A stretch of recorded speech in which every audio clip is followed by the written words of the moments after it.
രണ്ട് പ്രധാനപ്പെട്ട വഴി മാത്രമേ ഉള്ളൂ. ഈ രണ്ട് വഴികളിൽ നമ്മൾ ഇതുവരെയും ഏതാണ് തിരഞ്ഞെടുത്തിരിക്കുന്നത് എന്നതിനെക്കുറിച്ചുള്ള പരമയാഥാർത്ഥ്യം പരിശുദ്ധാത്മാവിൻ്റെ സഹായത്താൽ നമ്മൾ അതിനെ മനസ്സിലാക്കേണ്ടതാണ്. ഹല്ലേലൂയ. അപ്പോൾ ആത്മീക വ്യവസ്ഥയിൽ, ദൈവസഭ എന്ന വ്യവസ്ഥയിൽ, സ്വർഗീയമായ ഈ വ്യവസ്ഥയിൽ വേർതിരിച്ച് മനസ്സിലാക്കേണ്ട കാര്യങ്ങളുണ്ട്. അതുകൊണ്ടാണ് കൊയ്ത്തോളം വളരട്ടെ. ഈ വയലിൽ, ഈ ദൈവസഭ എന്ന ഈ വയലിൽ രണ്ടൈറ്റം സാധനം വളർന്നു വരികയാണ്. കാഴ്ചയിൽ രണ്ടും ഒരുപോലെ, ഭംഗിയിൽ രണ്ടും ഒരുപോലെ, ഫലം പുറപ്പെടുവിക്കുന്നതിലും രണ്ടും ഒരുപോലെ.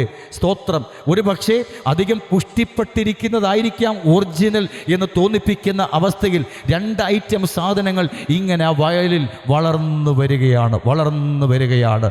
ഇതിൻ്റെ ഇടയിൽ ആകാത്തതിനെ പിഴുതെടുത്ത് കളയാതിരിക്കുന്നത്, ആകാത്തതിനെ പിഴുതെടുത്ത് കളഞ്ഞാൽ ആകുന്ന ഫലവും കൂടെ നഷ്ടപ്പെട്ടു പോകുന്ന സാഹചര്യങ്ങൾ ഉണ്ടാകും. അതുകൊണ്ടാണ് കൊയ്ത്തോളം വളരട്ടെ എന്ന് പറയുന്നത്. അപ്പോൾ സഭയാം തോട്ടത്തിൻ്റെ അകത്ത് രണ്ട് ടൈപ്പ് സസ്യങ്ങൾ വളർന്നു വരികയാണ്. ഇത് കാഴ്ചയിൽ എല്ലാം സമന്വയമുള്ളതാണ്, കാഴ്ചയിലെല്ലാം സിമിലാരിറ്റി ഉള്ളതാണ്, കാഴ്ചയിലെല്ലാം ഒറിജിനൽ ഫലം പോലെ തോന്നിപ്പിക്കുവാനും ഇടയാകും. അതുകൊണ്ട് പലപ്പോഴും എൻ്റെ അടുത്ത് വളരുന്ന ഒരു സസ്യം, ഞാനൊരു സസ്യമാണ്, ഞാൻ വളർച്ച കുറവാണ്, എൻ്റെ അടുത്തൊരു സസ്യം പെട്ടെന്ന് വളരുന്നു, നന്നായിട്ട് ഫലം പുറപ്പെടുവിക്കുന്നു, അവൻ എന്നെക്കാൾ ഉയരുന്നു, അവന് മാന്യത ലഭിക്കുന്നു, അവൻ്റെ തല ഉയർന്നു നിൽക്കുന്നു, ലോകക്കാരുടെ മുമ്പിൽ, നാട്ടുകാരുടെ മുമ്പിൽ, ഈ വയൽ ഉടമസ്ഥൻ്റെ മുമ്പിൽ എല്ലാം മാന്യമാണ്. ഞാൻ കഷ്ടപ്പെട്ട് വേലക്കാരെ ആക്കി, വില കൊടുത്ത് വേലക്കാരെ ആക്കി ജോലി ചെയ്ത, കൃഷി ഇറക്കിയ ഈ ഭൂമിയിൽ, ഈ മണ്ണിൽ എനിക്ക് സന്തോഷകരമായ ഫലം പുറപ്പെടുവിച്ചുകൊണ്ട് അവിടെയായി ചില വ്യക്തിത്വങ്ങൾ തല ഉയർത്തി നിൽക്കുന്നു എന്ന് കാണുമ്പോൾ ഓർത്തുകൊള്ളണം, നാം ഇവരുടെയോ വളർച്ച കണ്ട് അതുപോലെ ആകുവാനുള്ള മോഹം നമ്മുടെ ഉള്ളിൽ ഗർഭം ധരിക്കുവാൻ പാടില്ല. സ്തോത്രം.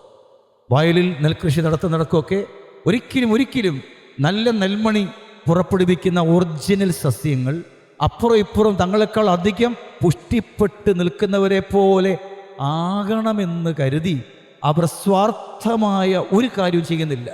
ആ കൃഷിക്കാർ വളം വിതറുമ്പോൾ ആ സസ്യത്തിൻ്റെ വേരുമായി ബന്ധപ്പെട്ട് അടുത്ത് ഏതെങ്കിലും വളത്തിൻ്റെ അംശമുണ്ടെങ്കിൽ അതിനെ വലിച്ചെടുക്കുകയേ ചെയ്യുകയുള്ളൂ. അല്ലാതെ അപ്പുറത്തുള്ളവൻ്റെയും അതിൻ്റെ അപ്പുറത്തുള്ളവൻ്റെയും കൂടെ പിടിച്ചെടുക്കേണ്ടതിന് ആഴത്തിലേക്ക് അങ്ങോട്ട് വേരിറക്കിയിട്ട് അടിയിലൂടെ വേര് വളർത്തി അങ്ങ് കൊണ്ടുപോയിട്ട് അവിടെ ഉള്ളവൻ്റെയും ഇവിടെ ഉള്ളവൻ്റെ എല്ലാം കൂടെ വാങ്ങിച്ച് അവരെക്കാൾ എല്ലാം ദൈവം എന്നെ മാനിച്ചു എന്ന് പറഞ്ഞ് സ്വയമായി വളരുവാൻ തക്കവണ്ണം ശേഷി ഒരു സസ്യലതാദികൾക്കുമില്ല.